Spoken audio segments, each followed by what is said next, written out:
아니, 돌팔이 아니야? 충치를 남기고 치료한다고? 안녕하세요. 강창희 원장입니다. 오늘은 대화 형식으로 신경치료를 피할 수 있으면 최대한 피할 수 있는 충치 제거법에 대해 설명하겠습니다. 그럼 사회자를 모시고 시작합니다. 그럼 시작하겠습니다. 치과 방문을 망설이게 하는 가장 큰 이유 중 하나, 바로 신경치료의 공포일 텐데요. 이 두려움 때문에 치료를 미루다 결국 더 큰 문제로 이어지는 악순환을 겪는 분들이 많습니다. 하지만 오늘 그 고정관념을 깨뜨릴 충치치료법에 대해 이야기 나눠보겠습니다. 원장님, 아프지 않은 깊은 충치 중 일부는 신경치료 없이도 살릴 수 있다는 것이 가능한가요? 네, 가능합니다. 현대치의학이 지향하는 목표 중 하나입니다. 많은 환자들이 충치를 썩은 치아로 생각하고 썩은 부분은 모조리 파내야 안심이 된다고 합니다. 이는 20세기 초 치과의사 지비박이 정립한 예방을 위해서 충치를 완전히 확대해서 제거해야 한다는 철학의 뿌리를 둔 일종의 외과적, 기계적으로 충치를 완전히 제거하는 치료법이었습니다.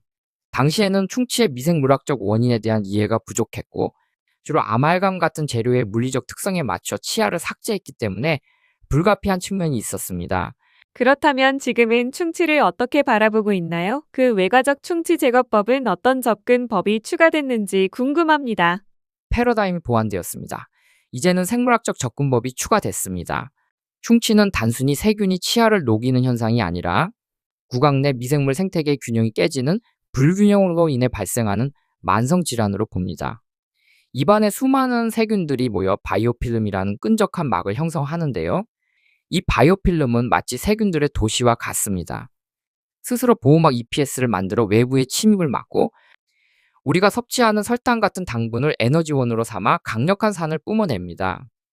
이 산성 환경이 지속되면서 치아의 미네랄이 녹아나가는 것이 바로 충치의 본질입니다.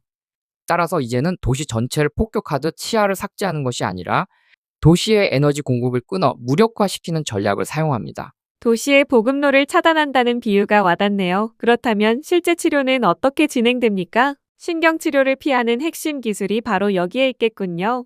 맞습니다. 그 핵심 기술이 바로 선택적 충치 제거술입니다.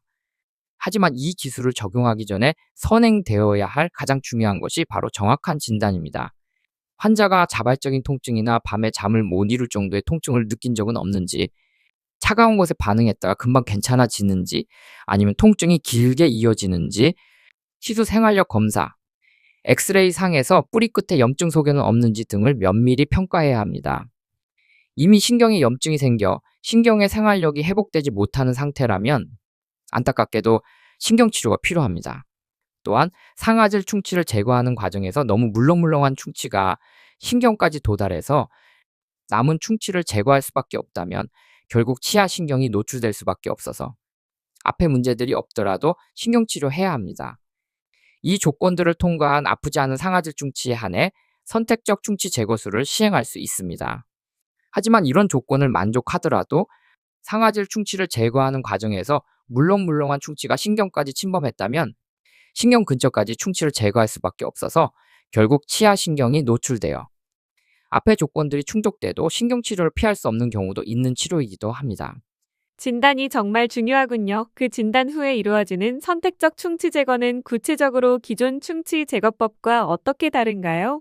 충치를 기능적으로 두 영역으로 나눕니다. 첫째는 수복물이 완벽하게 접착되어 외부와 차단되어야 할 주변부 밀폐 구역입니다. 이 부위는 충치에 이완되지 않은 건강하고 단단한 상아질이 드러날 때까지 명확하게 제거합니다. 여기서 완벽한 밀폐를 얻지 못하면 치료는 실패합니다. 둘째는 신경과 인접한 충치 바닥 치수저입니다. 이곳이 하이라이트죠. 과거에는 이곳도 단단한 면이 나올 때까지 모두 제거하려다 신경이 툭 하고 노출되는 경우가 비일비재했습니다. 하지만 선택적 충치 제거술에서는 세균에 의해 완전히 분해되어 콜라겐 구조까지 파괴된 회복 불가능한 물렁물렁한 상태의 감염 상아질만 골라 제거합니다. 이 조직은 매우 무르고 푸석푸석합니다.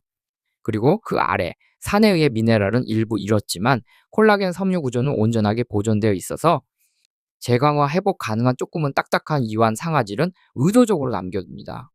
이 조직은 감염 상아질보다 단단하고 약간 촉촉한 느낌을 줍니다. 일부러 병든 조직을 남겨둔다니 정말 놀라운 발상의 전환입니다. 앞서 말씀하신 대로 보급로가 차단되면 그 안의 세균은 정말 활동을 멈추나요? 네, 그렇습니다. 완벽한 밀폐 수복물로 덮어버리면 남겨진 세균들은 구강 내 당분이라는 영양분을 더 이상 공급받지 못합니다.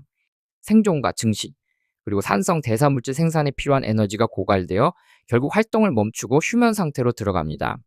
이것이 바로 병소의 비활성화 또는 병소의 정지입니다.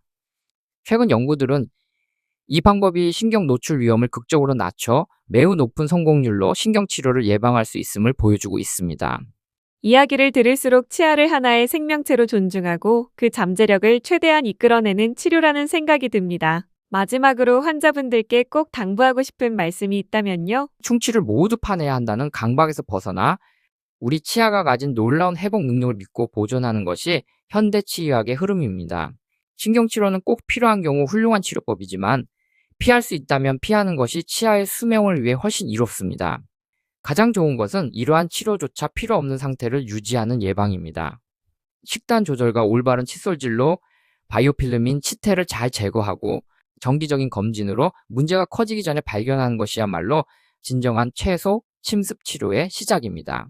네, 오늘 원장님 덕분에 신경치료에 대한 막연한 두려움을 걷어내고 우리 치아의 소중함과 새로운 치료 가능성에 대해 눈을 뜨게 되었습니다. 유튜브 시청자들도 검사치과 선생님에게 충치 조금 남겨도 되니 신경치료를 피할 수 없는지 의견을 물어보신 후 다른 치과 의사의 치료 계획과 비교한 후 치료받는다면 건강한 치아를 지킬 수 있는 확률이 높을 수 있습니다. 그럼 다음에 만나겠습니다.